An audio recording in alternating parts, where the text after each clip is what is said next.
right, guys, welcome. We're starting something new here in the city of Moreno Valley. We're going to start exposing HOAs one by one. We have multiple transactions right now that are going on.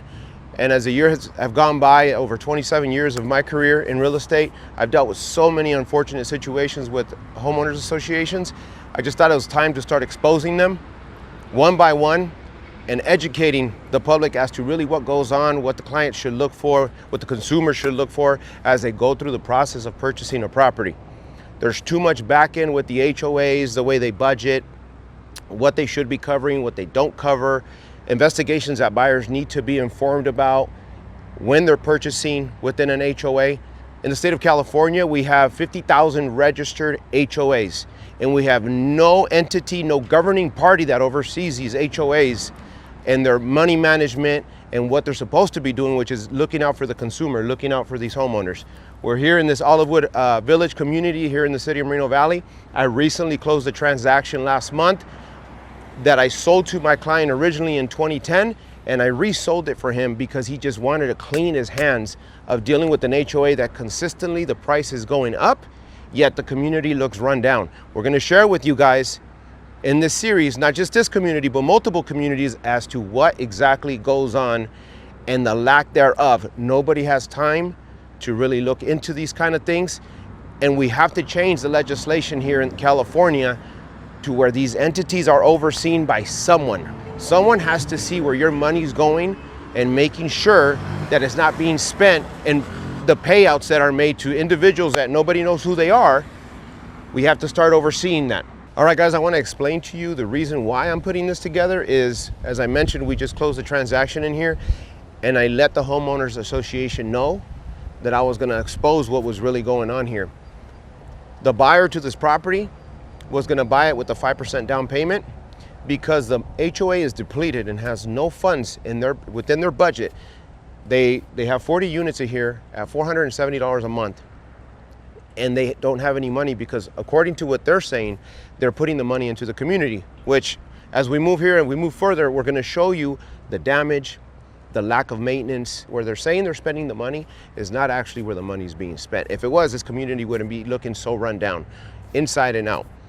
Now, this transaction that we had was 5% down, but because the HOA had no funds, the buyer's lender required them to come in with 10% down. When I brought this up to the HOA just simply stated, it's not our problem. That's a lender requirement. The buyer needs to come up with it. They wash their hands. Well, it affects the homeowners in here.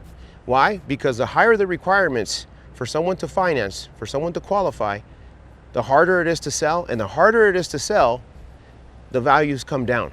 And we're gonna show you in other communities where we're working at, we're gonna show you how that affects. I'm an appraiser in the state for over 23 years now, and I show you on another community that we're doing how the values have actually gone down in the last 12 months. You don't see values going down yet in California. That's not happening right now. So it'll show you the effects of bad management and what the HOA can do to these homeowners, and these homeowners don't even know what's going on half the time. So this transaction that we just did close, they went 10% down. Thankfully, they had the money to do it, and we closed it. My client's happy. He washed his hands. He got out of here. He doesn't know when the HOA is going to go up again because they have no money. They have no funds. They have no reserve. So you guys can better understand the context of the situation here. We're sharing with you guys an email chain that I had with the HOA, with the person in charge at the HOA, so that you can see my perspective, where I'm coming from, and explaining it to the HOA. So if you guys carefully read what I wrote and the response that we're getting, it's an example of what a lot of realtors, a lot of people in our industry go through on a day-to-day basis with all these HOAs. When I spoke about there having to be some regulatory agency, I'm an appraiser, as I mentioned, of 20 plus years. There's 7,000 appraisers in the state of California, 7,000 and change, and we have the Bureau of Real Estate Appraisers. 50,000 HOAs, and nobody oversees them. It just blows my mind. 65% of homeowners in California are overseen by an HOA. Those are huge numbers. You're talking about 14 million people paying HOA dues to 50,000 different HOAs throughout the state. We're just talking about California. I'm not talking about on a nationwide level. We're just focusing here on California. There has to be some regulation. There has to be some accountability. You have to know where your money's being spent. everybody here just says, okay, I'm paying $470 a month. They just agree to the covenants and restrictions, the CC&Rs, which is the abbreviated term for it. Everybody just agrees to those when they buy and they move on. And it just can't work that way anymore. And if we're not a voice for homeowners, if we're not a voice for our clients, and we don't educate our communities, if we don't educate our young people that are looking to get into these type of communities because they're in the 300,000s, that's truly what's affordable still for our young youth that's trying to buy something. But they don't know how these HOAs work. They don't know what they should be looking for, in a sense. They have no idea to what extent their money goes. They just pay the $470 a month and that's it for a pool. In this community, there's just a pool and there's maintenance. There's a landscaper that comes here, very minimal landscape. It's supposed to cover repairs to the exterior of the community, which includes the carports, includes the roofs, includes the paint. This place hasn't been painted in years. It hasn't been painted in years, and you're gonna see in the photographs and what we share with you that where they're saying they're putting the money, they're not. And you have to review the budget to educate yourself and do your due diligence when you're purchasing an HOA. Do your due diligence and see where the money is being spent. And the history, how many times has it gone up? Because the money's just gone. There's no money in the reserves, there's no money in their bank account, and nobody knows where it goes, only the HOA. And they give you a budget, but who audits it? Who oversees it? The pool cost $12,000, $13,000 last year. It's a normal pool that should cost about $150 to $180 a month to maintenance, unless you have repairs, right? But where did those $12,000 go? They could just tell you where it went, but who actually oversees who's doing the work? How do we know that the owner of the HOA, and you'll see it in another HOA, how do you know that the owner of the HOA doesn't have a friend that he's giving the roof work to? You don't know. You don't know who's getting paid. If you guys see behind me, you see that roof? They've worked on some other ones, but that roof is just terrible. It's all white, it's falling apart.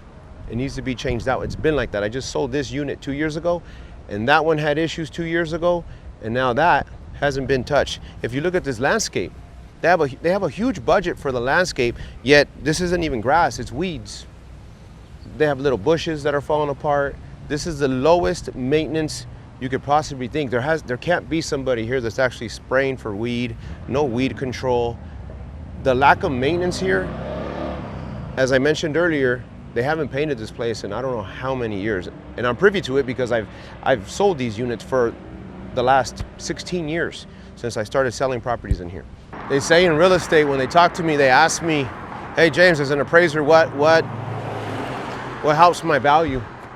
And we always bring it up, it's your curb appeal. It's literally, we're on the curb, right? But what we're seeing from the curb is not motivating me to even have any kind of interest in this community because it looks ran down, right? It's like a book. If it's not interesting, it doesn't look, the cover doesn't look interesting, you don't read it. It's just what it is. That's the way real estate works. On the appraisal side, we want to make sure that your curb appeal looks great because we're automatically assuming that the inside's taken care of. They could send someone out here and say, hey, listen, we need you to take care of the appearance, right? These cities look run down. They need to implement something with code enforcement to come out here and say, hey, you need to paint these fences, right? It's a direct reflection of when you're entering the city of Moreno Valley, you're right off of Paris Boulevard right here. People come into the city and they're like, okay, well, this is what we're gonna get in Moreno Valley. It hinders values.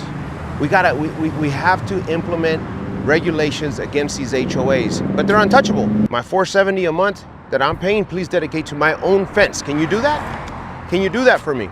So that doesn't look ran down. As you can see, this hasn't been touched in years, decades. I've seen it. I've been around this city for that long. We have to change that. Someone has to say something. I hope the city sees this and the city starts enforcing against all these HOAs.